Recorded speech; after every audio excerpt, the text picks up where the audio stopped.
गीता ज्ञान दाता ने कहा है कि तत्वदर्शी संत कैसा है, वो क्या विशेषण है उसके, और फिर जब तत्वदर्शी संत मिल जावे, तत्व ज्ञान तुझे हो जावे, उस तत्व ज्ञान से पूर्ण रूप से समझकर उसके पश्चात उस परम पद, उस परमेश्वर के परम पद की खोज करनी चाहिए, उस सतलोक की, के जहां जाने के बाद फिर साधक कभी जन्म मृत्यु में नहीं आता। अपनी सतिथि बताते हुए गीता ज्ञान दाता चौथे अध्याय के 5वें श्लोक और 9वें श्लोक में और दूसरे अध्याय के 12वें श्लोक में स्पष्ट करता है अपनी सती जी के, मैं नाशवान हूं, मेरा जन्म मृत्यु होता है और तू भी, लेकिन अविनाशी तो केवल एक ही परमात्मा है, वहीं हमने पहुंचना है इस सारे ज्ञान को समझकर। गीता अध्याय नंबर 2 श्लोक नंबर 12।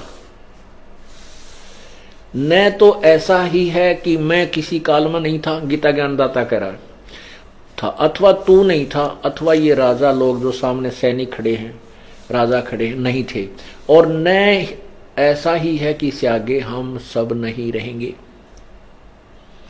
क्या सिद्ध हुआ? गीता ज्ञानदाता कह रहा है कि अर्जुन, तू, मैं और ये सामने जितने राजा लोग खड़े हैं, ये पहले भी जन्म में थे और आगे भी जन्म होता रहेगा अपना, और वर्तमान में भी है।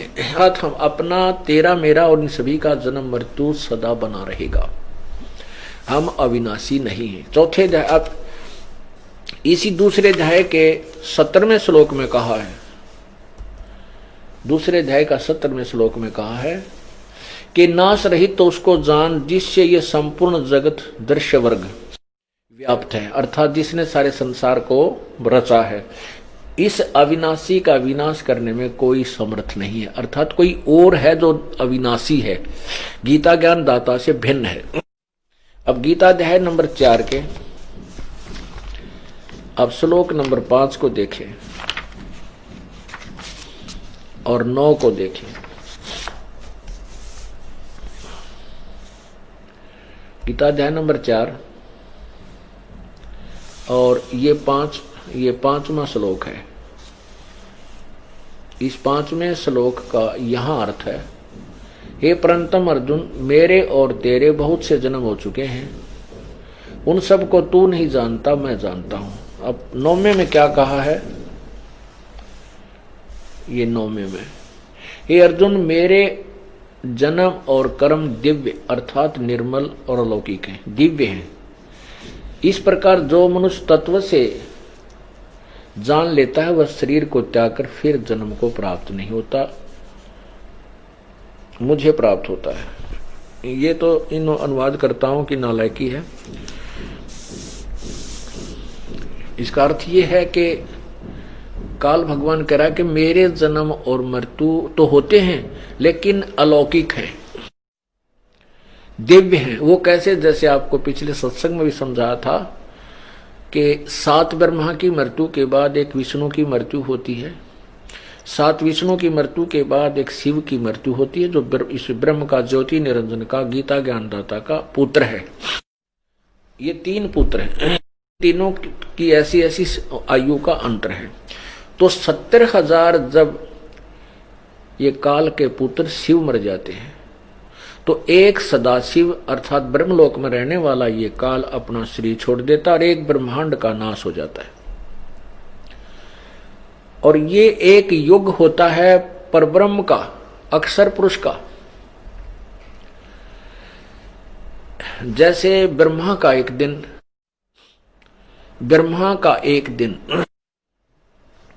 1008 चतुर्युग का होता है, उसको हम सीधा 1000 युग लेते हैं, चतुर्युग 1000 चतुर्युग लेते हैं। और एक चतुर्युग में 43,20,000 वर्ष होते हैं, ये अपने वर्ष। ये मानव के जो वर्ष हैं ये 43,20,000 एक चतुर्युग यानी 4 युग में, सतयुग, त्रेता, द्वापर और कलयुग, इन चारों में 43,20,000 वर्ष होते हैं। ऐसे 1008 चतुर्युग का ब्रह्मा का दिन इतनी ही रात्रि। इसको हम लमसम लेते हैं तो 1000 चतुर्युग का दिन इतनी ही रात्रि, 30 दिन रात का एक महीना, 12 महीने का वर्ष और 100 वर्ष की ब्रह्मा की आयु, 100 वर्ष की।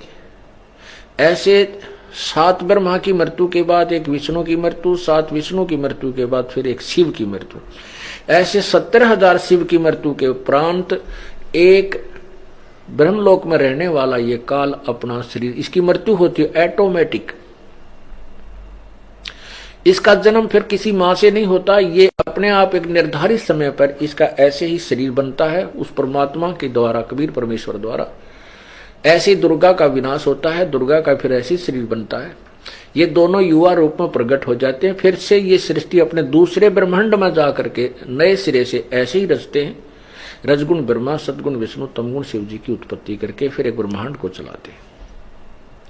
तो जो इस एक ब्रह्म की मृत्यु हुई, गीता ज्ञान दाता की मृत्यु हुई, ये एक युग हुआ परब्रह्म का, अर्थात अक्षर पुरुष का।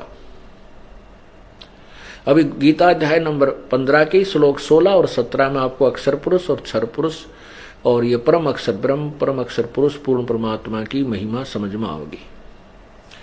तो ये जो एक युग हुआ परब्रह्म का, एक काल की मृत्यु होती है जब उसका एक ब्रह्मलोक में जो एक ब्रह्मांड का विनाश होता, तब एक युग होता है परब्रह्म का।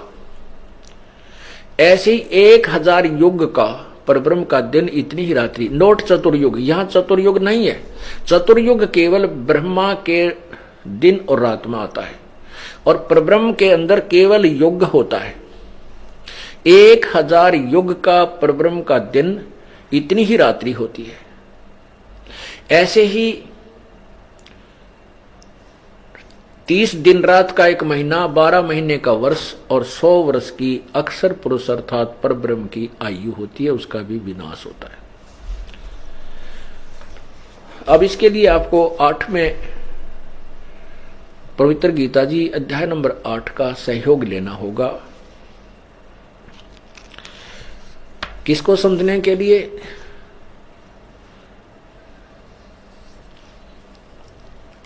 ब्रह्म अक्षर पुरुष और परम अक्षर पुरुष, परम अक्षर ब्रह्म की सतिथि को समझने के लिए गीता अध्याय नंबर 7 के मंत्र श्लोक नंबर 29 में कहा है कि हे अर्जुन, जो इस पूर्ण अखिल यानी पूर्ण ज्ञान को समझ लेता, तत्व ज्ञान को समझने के बाद फिर सभी आध्यात्मिक ज्ञान से परिचित हो जाता है और वो उस तत्ब्रह्म यानी उस परमात्मा को समझकर, तत्ब्रह्म को समझकर फिर जन्म मृत्यु से छूटने का ही प्रयत्न करता है। ये देखिएगा अध्याय नंबर 7 के ये श्लोक नंबर 29। जरा मरण मोक्षाय माम आश्रित्य यतन्ति ये ते ब्रह्म तत् विदु कृत्नम अध्यात्म कर्म च अखिलम। इसका क्या अर्थ है कि ये अनुवाद किया इन्होंने, जो मेरे शरण होकर, भावार्थ ये कि गीता ज्ञान दाता कह रहा है कि मैं जो ज्ञान दे रहा हूं इसके आश्रित होकर के, यानी तत्वदर्शी संत से मिलने के बाद जरा मरण मोक्षाय छूट, जरा और मरण से छूटने के लिए यत्न करते हैं वे पुरुष, वो साधक, तत्व ब्रह्म, तत्व माने उस, ब्रह्म माने परमात्मा को, इस तत्व माने उस ब्रह्म को और संपूर्ण अध्यात्म को तथा संपूर्ण कर्मों को जानते हैं। इसमें स्पष्ट कर दिया कि जो तत्ब्रह्म को मेरे इस ज्ञान को आश्रित कर लें, जैसे मैं बता रहा हूं चौथे अध्याय के 34वें श्लोक में कि उस तत्व ज्ञान को तत्वदर्शी संतों के पास जाकर समझ, जो मेरे इस ज्ञान का आसरा लेकर तत्वदर्शी संतों के पास पहुंच जाते हैं और फिर पूरे संपूर्ण अध्यात्म ज्ञान से परिचित हो जाते हैं, तो उस तत्ब्रह्म को जान के, तत्ब्रह्म कौन है ये 8वें अध्याय के प्रथम और तीसरे मंत्र में स्पष्ट होगा। उन सबको जानकर फिर वो जन्म मृत्यु से ही छूटने का प्रयत्न करते हैं, यहां की किसी वस्तु की इच्छा नहीं करते। ये देखना 8वां अध्याय अथ 8वां अध्याय प्रथम अध्याय में कृष्ण अर्जुन ने पूछा कि हे पुरुषोत्तम किम तत्ब्रह्म, पुरुषोत्तम तत्ब्रह्म किम, हे पुरुषोत्तम वह ब्रह्म क्या है, तत्ब्रह्म क्या है, अध्यात्म क्या है, कर्म क्या है। तो इसका तीसरे में उत्तर दिया है गीता ज्ञान दाता ने, इस तीसरे में उत्तर दिया है परम अक्षर ब्रह्म है, परम अक्षर ब्रह्म है। अब हम इसी का आपको दिखाते हैं 8वें अध्याय के 16वें श्लोक में। 8वां अध्याय 16वें श्लोक में लिखा है कि आप ब्रह्म भुवनाथ लोका पुनर्वर्ती न अर्जुन माम उपेतु कौनते पुनर्जन्म न विद्यते। इसका अर्थ ये है कि ब्रह्मलोक तक सभी लोग विनाश में आते हैं, पुनर्वृत्ति होती है, जन्म मृत्यु होता है, और मेरे माम उपेत मुझे प्राप्त होकर भी कुंते पुनर्जन्म है। न विद्यते का अर्थ यहां पर इन्होंने किया है कि जो नहीं जानते, इसका अर्थ होना चाहिए न विदित, जो इस बात से परिचित नहीं है वो मुझे प्राप्त होकर भी जन्म मृत्यु में ही रहते हैं। इन्होंने क्या किया है, अर्जुन ब्रह्मलोक पर्यंत सब लोग पुनर्वर्ती में हैं। हमने सिर्फ इतना ही देखना है कि ब्रह्मलोक तक भी नाश होता है। ब्रह्मलोक तक नाश होता है तो पूरा ब्रह्मांड विनाश में आता है। अब यहां 17वें अध्याय में देखो ना, अध्याय नंबर 8 के मंत्र नंबर 17 में स्पष्ट किया है कि सहस्र युग पर्यंत अह यत ब्रह्मणे विदु, ब्रह्मणे और रात्रि में युग सहस्त्रांतम ताम ते और रात्रि विदजना, इसमें कहीं चतुर्युग नहीं है। सहस्र युग माने 1000 युग, इसमें चतुर्युग नहीं है, केवल सहस्र 1000 युग है। इन्होंने ब्राह्मण का अर्थ ब्रह्मा कर दिया, नहीं, ब्रह्मण होता है बड़ा भगवान। जैसे ब्रह्म से नेक्स्ट जो भगवान है, ब्रह्म से जो बड़ा है, इसके दो, क्योंकि कुछ ऐसे शब्द होते हैं जो उसके सेंटेंस से ही समझ में आते हैं। तो यहां जो सेंटेंस बनता है कि जो ब्रह्म से नेक्स्ट जो परमात्मा बड़ा भगवान है वो ब्रह्म है, उसका एक दिन, क्योंकि पूर्ण ब्रह्म का तो दिन रात का मतलब है नहीं, उसके वहां तो कोई दिन रात है नहीं, उसकी तो आयु से संबंध ही नहीं है। आयु जहां तक चल रही है, जिसका समय निर्धारित है, वो ब्रह्म और परब्रह्म तक ही और नीचे के देवताओं का ही है और हम मनुष्यों का। तो इससे ये निष्कर्ष निकल, ये ऐसे सुलझते हैं ये अर्थ। तो ये परब्रह्म का एक दिन 1000 युग का है, नोट चतुर्युग।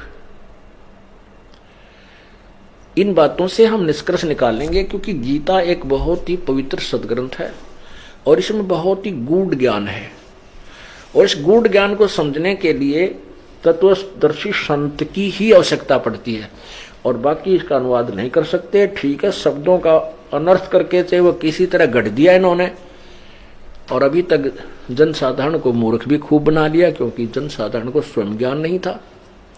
अब टीचर गलत पढ़ाता है तो विद्यार्थी क्या समझे, 1, 2, 20, 100, 1000, लाख टीचर ही गलत पढ़ा रहे हैं किसी अध्याय को, तो विद्यार्थी सेट हो जाती है, चाहे वो भले ही गलत है। अब जो सही टीचर आता है फिर उसको ठीक कराता है, फिर उनके सामने प्रत्यक्ष करता है तो वो उसको ठीक समझ लेते हैं। तो इसमें इस परब्रह्म का एक दिन 1000 युग का है और इतनी ही रात्रि होती है।